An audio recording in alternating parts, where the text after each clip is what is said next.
Hello all, welcome back. ഇന്ന് ഞാൻ ഒരു പുസ്തകം പരിചയപ്പെടുത്തുകയാണ്. ജി ആർ ഇന്ദുഗോപൻ്റെ അമ്പിളിമോൾ തിരോധാനം. ജി ആർ ഇന്ദുഗോപനെ പറ്റി അറിയാത്തവർക്ക് വേണ്ടി ഞാൻ ബ്രീഫായിട്ടൊന്ന് പറയാം. അദ്ദേഹം മനോരമയിലെ പത്രാധിപരായിരുന്നു. അദ്ദേഹം ഇപ്പോൾ പത്രാധിപ സ്ഥാനം സ്വയം രാജിവെച്ചിട്ട് ഇപ്പോൾ പൂർണ്ണമായിട്ടും സാഹിത്യരചനയിലാണ്. ഇദ്ദേഹത്തിൻ്റെ പല കഥകളും സിനിമയാക്കപ്പെട്ടിട്ടുണ്ട്. ഒന്ന് OTT-യിൽ ഒരിക്കൽ റിലീസ് ചെയ്തിട്ടുള്ള അദ്ദേഹത്തിൻ്റെ വുൾഫ് എന്ന ഒരു സിനിമ, അദ്ദേഹത്തിൻ്റെ ചെന്നായ എന്ന കഥയെ ആസ്പദമാക്കി വന്നിട്ടുള്ള വുൾഫ് എന്ന സിനിമ. അതിനുശേഷം വളരെയധികം പ്രശംസ നേടിയ പൊന്മാൻ എന്ന സ്റ്റോറി, അദ്ദേഹത്തിൻ്റെ 4-5 ചെറുപ്പക്കാർ എന്ന കഥയെ ബേസ് ചെയ്തിട്ട് ഉള്ളതാണ്. അതുപോലെ ഇനി വരാൻ പോകുന്ന വിലായത്ത് ബുദ്ധ എന്ന പൃഥ്വിരാജ് സിനിമ, അത് അദ്ദേഹത്തിൻ്റെ തന്നെ ജി ആർ ഇന്ദുഗോപൻ്റെ വിലായത്ത് ബുദ്ധ എന്ന നോവലിനെ ബേസ് ചെയ്തിട്ടാണ്. അപ്പോൾ അദ്ദേഹത്തിൻ്റെ രചനകളെല്ലാം തന്നെ വളരെയധികം നിരൂപക പ്രശംസ ഏറ്റുവാങ്ങിയിട്ടുണ്ട്. ഇത് കൂടാതെ തന്നെ ഇദ്ദേഹം സിനിമ സംവിധാനവും ചെയ്തിട്ടുണ്ട്. ഒറ്റക്കയ്യൻ എന്ന ഒരു കഥ, അദ്ദേഹത്തിൻ്റെ തന്നെ കഥ അദ്ദേഹം സിനിമയായിട്ട് സംവിധാനം ചെയ്യുകയും അതിന് അവാർഡുകളൊക്കെ കിട്ടുകയും ചെയ്തിട്ടുണ്ട്. അപ്പോൾ വളരെ ടാലൻറ്റഡ് ആയിട്ടുള്ള ഒരു വ്യക്തിയാണ്. ഇദ്ദേഹത്തിൻ്റെ ഒരു സാഹിത്യരചനയുടെ ഒരു എടുത്തു നോക്കുക എന്ന് പറഞ്ഞു കഴിഞ്ഞാൽ വളരെ പോപ്പുലർ ഫിക്ഷൻ തരത്തിലുള്ള പുസ്തകങ്ങളും അതുകൂടാതെ തന്നെ വളരെ ഹൈ എൻഡ് സാഹിത്യവും അദ്ദേഹം എഴുതിയിട്ടുണ്ട്. അദ്ദേഹത്തിൻ്റെ ഇന്ദുഗോപൻ്റെ കഥകൾ, ജി ആർ ഇന്ദുഗോപൻ്റെ കഥകളുടെ ഒരു കോമ്പിനേഷനുണ്ട്. അത് വായിച്ചു നോക്കിയാൽ അറിയാം അദ്ദേഹത്തിൻ്റെ രചനയുടെ ഒരു വ്യാപ്തി. അദ്ദേഹത്തിൻ്റെ മനുഷ്യരെ അപഗ്രഥിക്കാനുള്ളൊരു കഴിവ്, അവരുടെ പ്രശ്നങ്ങൾ, അതായത് സാധാരണ മനുഷ്യർ, വളരെ സാധാരണക്കാരിലായ മനുഷ്യരുടെ പ്രശ്നങ്ങളെപ്പറ്റി മനസ്സിലാക്കാനും അവയെ വേണ്ട ഇമോഷൻ ഒട്ടും ചോർന്നു പോകാതെ, അനുഭവങ്ങളുടെ ഇമോഷൻസ് ഒട്ടും ചോർന്നു പോകാതെ അതിന് വാക്കുകളിലേക്ക് കൺവേർട്ട് ചെയ്യാനുമുള്ള അദ്ദേഹത്തിൻ്റെ ഒരു കഴിവ് വളരെ അപാരമാണ്. അപ്പോൾ അത്തരം കഥകൾ അദ്ദേഹം എഴുതിയിട്ടുണ്ട്. കൂടാതെ അദ്ദേഹം ഒരു വളരെ കുപ്രസിദ്ധനായ ഒരു മോഷ്ടാവായ മണിയൻ പിള്ള എന്ന മോഷ്ടാവിൻ്റെ ആത്മകഥ അയാളുമായിട്ട് കൊളാബറേറ്റ് ചെയ്തിട്ട് എഴുതിയിട്ടുണ്ട്. തസ്കരൻ മണിയൻ പിള്ളയുടെ ആത്മകഥ എന്ന പുസ്തകം വളരെയധികം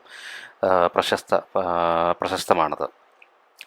അപ്പോൾ അത് കൂടാതെ തന്നെ ഒരു പോപ്പുലർ ഫിക്ഷൻ മേഖലയിലും ഇദ്ദേഹം വളരെയധികം പുസ്തകങ്ങൾ എഴുതിയിട്ടുണ്ട്. അപ്പോൾ ആ മേഖലയിലുള്ള ഒരു പുസ്തകമാണ് ഇത്, അമ്പിളിമോൾ തിരോധാനം. അതിൽ അദ്ദേഹം തന്നെ ക്രിയേറ്റ് ചെയ്ത ക്യാരക്ടറാണ് പ്രഭാകരൻ എന്ന ഒരു നാട്ടുംപുറത്തുള്ള ഒരു ഡിറ്റക്റ്റീവാണ് പ്രഭാകരൻ സീരീസിൽ ഇതിനു മുമ്പും ഇദ്ദേഹത്തിൻ്റെ പുസ്തകങ്ങൾ ഇറങ്ങിയിട്ടുണ്ട്. ഡച്ച് ബംഗ്ലാവിലെ പ്രേതരഹസ്യം, അതുപോലെ രക്തനിറമുള്ള ഓറഞ്ച്, പിന്നെ രാത്രിയിലൊരു സൈക്കിൾ വാല തുടങ്ങിയ കഥകൾ. ഇതിൽ പലതും വളരെ രസകരമായിട്ട് വായിച്ചു പോകുന്ന പുസ്തകങ്ങളാണ് ഇതെല്ലാം. ഇതിൽ എനിക്ക് ഏറ്റവും ഇഷ്ടപ്പെട്ടത് രക്തനിറമുള്ള ഓറഞ്ചാണ്. അത് ശരിക്കും വളരെ മനോഹരമായ ഒരു ഇൻവെസ്റ്റിഗേഷൻ സ്റ്റോറിയാണ്. അത് ഈ ബിസിനസ്സിൽ ഉള്ള ചില തട്ടിപ്പുകളെ പറ്റിയും ചില സ്കാമുകളെ പറ്റിയുമൊക്കെ അതിൽ വളരെ വിശദമായിട്ട് അതിനകത്ത് ആ പുസ്തകത്തിൽ എഴുതിയിട്ടുണ്ട്. അപ്പോൾ അതൊക്കെ ആയിട്ട് ബന്ധപ്പെട്ട് എനിക്കൊന്ന് സിനിമയാക്കാൻ പറ്റിയ ഒരു വലിയൊരു നല്ല മനോഹരമായൊരു സ്റ്റോറിയാണ് രക്തനിറമുള്ള ഓറഞ്ചിൻ്റെ പ്ലോട്ട് ലൈൻ എന്ന് പറയുന്നത്. അപ്പോൾ ഈ പ്രഭാകരൻ സീരീസിലുള്ളൊരു പുസ്തകമാണതും. പ്രഭാകരൻ സീരീസിൽ ഞാൻ നേരത്തെ പറഞ്ഞ പ്രഭാകരൻ ഒരു നാട്ടുംപുറത്തുള്ള ഡിറ്റക്റ്റീവ് എന്ന് പറഞ്ഞ ഒരു നാട്ടുംപുറത്തുള്ള ഒരു ഷെർലക് ഹോംസിനെ പോലെ, നമ്മളിപ്പോൾ ഡിറ്റക്റ്റീവ് ഉജ്ജ്വലൻ എന്നൊരു സിനിമ ഈ അടുത്തിറങ്ങി, നാട്ടുംപുറത്തുള്ള ഡിറ്റക്റ്റീവിനെ പറ്റിയാണ് അതിനകത്ത് പറയുന്നത്. അപ്പോൾ അതുപോലത്തെ ഒരു ക്യാരക്ടറല്ല ഇതിൽ പ്രഭാകരൻ നാട്ടുമ്പുറത്താണ്, പക്ഷേ ഒരു സ്ലാക്കർ എന്ന് പറഞ്ഞു കഴിഞ്ഞാൽ വളരെയധികം ബുദ്ധിയുണ്ട്, പക്ഷേ പ്രത്യേകിച്ചൊരു ഡ്രൈവ് ഇല്ലാത്ത മനുഷ്യൻ. പ്രത്യേകിച്ച് എന്തെങ്കിലും ഒരു ആകണം, ലക്ഷ്യത്തിലെത്തണം, അങ്ങനെ പ്രത്യേകിച്ചൊരു ഡ്രൈവോ ഒന്നും അദ്ദേഹത്തിനില്ല. എവിടെയെങ്കിലും കിടക്കണം, ആ സമയത്തുള്ള ഭക്ഷണം വേണം, കള്ളു കുടിക്കണം, അങ്ങനെ പോകുന്ന ഒരാൾ. പക്ഷേ അയാളുടെ ബുദ്ധി വളരെ ഷാർപ്പാണ്. എന്ന് പറഞ്ഞാൽ വളരെ ലോജിക്കലായ ഒരു മൈൻഡാണ് അയാളുടെ. ആളുകളെ മനസ്സിലാക്കാനും അതുപോലെ സിറ്റുവേഷൻസിനെ അപഗ്രഥിച്ച് അതിൻ്റെ ഒരു എന്താണ് അവിടെ സംഭവിച്ചിരിക്കുന്നതെന്ന് മനസ്സിലാക്കാനുള്ളൊരു കഴിവ് ഇയാൾക്ക് അപാരമാണ്. അപ്പോൾ ആ ഒരു കഴിവിനെ ഈ പോലീസുകാർ ഉപയോഗിക്കുകയും അങ്ങനെ പോലീസിൻ്റെ ഒരു സന്തത സഹചാരിയായി മാറുകയും ചെയ്യുന്നുണ്ട് ഈ വ്യക്തി, പല കേസുകളും തെളിയിക്കാനായിട്ട്. അതാണ് ഈ പല സ്റ്റോറീസിലായിട്ട് ഇന്ദുഗോപൻ എഴുതിയിരിക്കുന്നത്. അപ്പോൾ ആ ഒരു സീരീസിലേക്ക് പ്രഭാകരനെ ക്യാരക്ടറാക്കി വെച്ചിട്ടുള്ളൊരു സ്റ്റോറിയാണ് ഈ അമ്പിളിമോൾ തിരോധാനം. ഈ പുസ്തകത്തിൻ്റെ ഒരു ഇതിവൃത്തം എന്ന് പറയുന്നത്, ഒരു 3 വയസ്സുകാരിയായൊരു കുട്ടി, അമ്പിളിമോൾ എന്നൊരു കുട്ടി വീടിന് മുന്നിൽ കളിച്ചുകൊണ്ടിരിക്കുമ്പോൾ അപ്രത്യക്ഷയാകുകയും ആ കുട്ടി ആരോ തട്ടിക്കൊണ്ട് പോകുന്നതാണ്. അതിനുശേഷം ഒരു വിവരവുമില്ല, ആ കുട്ടിക്ക് എന്ത് സംഭവിച്ചെന്ന് ആർക്കും അറിയില്ല. അപ്പോൾ ഈ കുട്ടിയുടെ ഇരട്ട സഹോദരി പിന്നീട് പഠിച്ച് വക്കീലാകുകയും വക്കീലായതിനു ശേഷം ആ കുട്ടി ഒരു ഹേബിയസ് കോർപ്പസ് ഫയൽ ചെയ്യുകയാണ്, തൻ്റെ സഹോദരിയെ പ്രൊഡ്യൂസ് ചെയ്യണം എന്നാവശ്യപ്പെട്ടുകൊണ്ട്. അപ്പോൾ ഈ ഒരു ഉത്തരവിൻ്റെ കോടതി ഉത്തരവിൻ്റെ മുകളിൽ പോലീസുകാർക്ക് വീണ്ടും ഈ ഒരു കോൾഡ് കേസ് വീണ്ടും റീഓപ്പൺ ചെയ്യേണ്ടി വരികയാണ്. അപ്പോൾ ഈ കേസ് അന്വേഷിച്ച സമയത്ത് ഒരു സസ്പെക്റ്റ് ലൈനിൽ പ്രഭാകരനും ഉൾപ്പെട്ടിരുന്നു. പ്രഭാകരനെ ഈ കുട്ടി, ഈ ഹേബിയസ് കോർപ്പസ് ഫയൽ ചെയ്ത കുട്ടി അന്ന് ഐഡൻറ്റിഫൈ ചെയ്യുകയും ചെയ്തിരുന്നു. പക്ഷേ അതൊരു മിസ്റ്റേക്ക് ആണെന്ന രീതിയിൽ അന്ന് അത് ആ ഒരു ഇൻവെസ്റ്റിഗേഷൻ മുമ്പോട്ടൊന്നും നീങ്ങിയിരുന്നില്ല. പക്ഷേ ഇപ്പോൾ വീണ്ടും ആ ഒരു സന്ദർഭം ഉപയോഗിച്ച് പോലീസുകാർ പ്രഭാകരനെ മാനിപ്പുലേറ്റ് ചെയ്യുകയാണ്. അതായത് നിങ്ങൾ ഈ കേസ് അന്വേഷിച്ച് കണ്ടുപിടിക്കാൻ സഹായിച്ചില്ലെങ്കിൽ നിന്നെ ഈ കേസിൽ പെടുത്തും എന്ന രീതിയിൽ. അപ്പോൾ പ്രഭാകരന് സ്വാഭാവികമായിട്ടും തൻ്റെ നിരപരാധിത്വം തെളിയിക്കേണ്ടത് ആവശ്യമായിട്ട് വരികയും അങ്ങനെ ഈ കേസ് അന്വേഷിക്കാനായിട്ട് പോലീസിൻ്റെ കൂടെ ചേരുകയും ചെയ്യുകയാണ്. വളരെ ദ്രുതഗതിയിലാണ് ഈ ഒരു സ്റ്റോറി മുന്നോട്ട് നീങ്ങുന്നത്.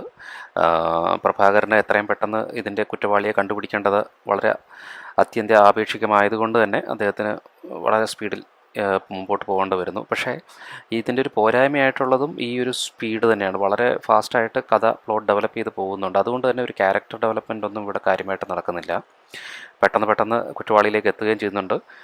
ഒരു പ്ലോട്ട് റിവീലൊക്കെ വളരെ ഫാസ്റ്റായിട്ടാണ്. അതുകൊണ്ട് തന്നെ ഈ കുറ്റവാളിയുടെ ഒരു ബാക്ക് സ്റ്റോറി ഒന്നും വേണ്ട രീതിയിൽ ഒരു സമയമെടുത്ത് എക്സ്പ്ലെയിൻ ചെയ്തിട്ടില്ല. അതിൻ്റെ ഒരു പ്രധാനമായും അതിൻ്റെ ഒരു റീസൺ എന്ന് കഥാകൃത്ത് തന്നെ പറയുന്നുണ്ട്. കാരണം ഇതൊരു നീണ്ട കഥയായിട്ട് എഴുതിയതായതുകൊണ്ട് തന്നെ ആ ഒരു ലിമിറ്റേഷൻ, ഒരു നോവലായിട്ട് എഴുതാൻ പറ്റുമായിരുന്ന ഒരു സ്റ്റോറി ഒരു നീണ്ട കഥയിലേക്ക് ചുരുക്കിയത് കൊണ്ടുണ്ടായിട്ടുള്ള ചില ലിമിറ്റേഷൻസ് ഈ സ്റ്റോറിയെ ബാധിച്ചിട്ടുണ്ടെന്ന് അദ്ദേഹം തന്നെ പറഞ്ഞിട്ടുണ്ട്.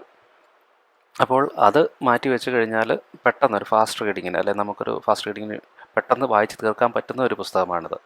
നമുക്കൊരു പ്രത്യേകിച്ചൊരു യാത്രയിലോ അല്ലെങ്കിൽ വളരെ അലസമായിട്ടിരിക്കുന്നൊരു സായാഹ്നത്തിലോ മറ്റോ നമുക്ക് പെട്ടെന്ന് വായിച്ച് പോകാവുന്ന ഒരു പുസ്തകമാണ് ഈ അമ്പിളിമോൾ തിരോധാനം.